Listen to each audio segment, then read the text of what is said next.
Look, we've got a lot on the move when it comes to chips. On the downside today, but on the upside for the year, is this a trade you want to remain in, the semiconductor trade?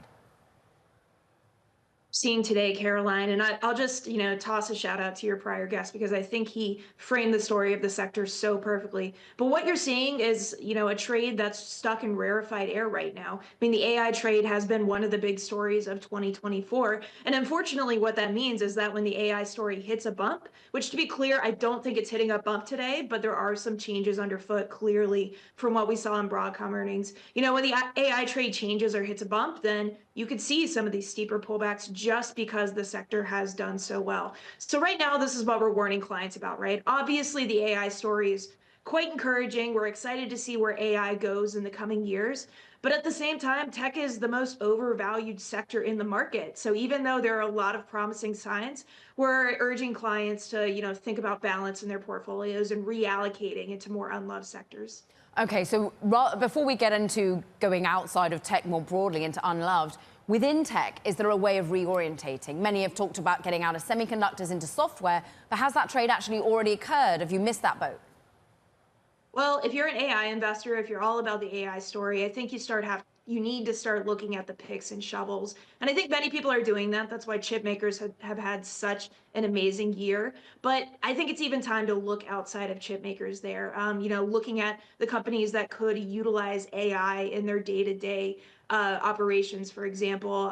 Last year I really liked going through earnings reports and seeing which companies mentioned AI and how well they did, because there were definitely a lot of hidden gems toward the end of last year. That's an exercise I haven't done in a while, but I still think that there's a lot of hidden value there, especially in those smaller tech companies that haven't gained as much favor. Okay, does that remain within squarely the tech areas that become generative AI adjacent, or is it looking to the healthcare implications, we've all looked at energy from an infrastructure play, but energy is an application play as well. How are you seeing other sectors adopt AI and help their numbers? Like, to be clear, I don't look too far into AI usage beyond, those broader sector trends that I think every Wall Street expert watches. But I think you're right. I think that there are a lot of applications that you could see, especially in healthcare, especially in energy. I think industrials are another interesting sector for the AI trade. But I think what investors need to remember right now is that this is a very long-term story. You can't judge it by one day or a few days. This is going to take years to materialize. So if you're looking for those unloved stocks, if you're looking for those companies that might be dabbling in AI applications, you have to be thinking about holding them for years and years. How do you find them, Callie? How do you find the unloved smaller stock that no one's been talking about? What is it that you're going to go into from a data perspective, from a signal perspective? Well, I think there are still a lot of opportunities out there. Interest rates are quite high. That's led to a pretty thin rally over the past year or so. And because the rally has been so thin, to be clear, I think that there are some companies that are maybe on the cusp of, talking about AI more, discovering applications for AI that haven't gotten that market love that other big tech, other more attention grabbing names have. So I think you have to look at valuations, first of all, look at valuations, look at the plan for earnings. I don't think many AI companies or AI tangential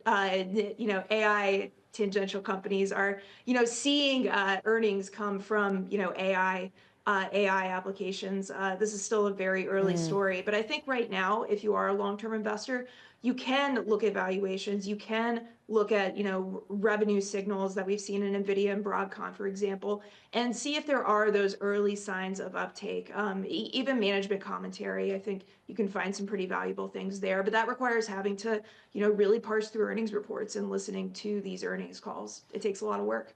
Takes a lot of work. That's why you get paid the big bucks. But let's talk, Callie, about the macro picture here, because while we are in this moment of valuations pretty high, run up significant, you've got a Fed that we're looking to cut tomorrow. How much risk is there in macro policy?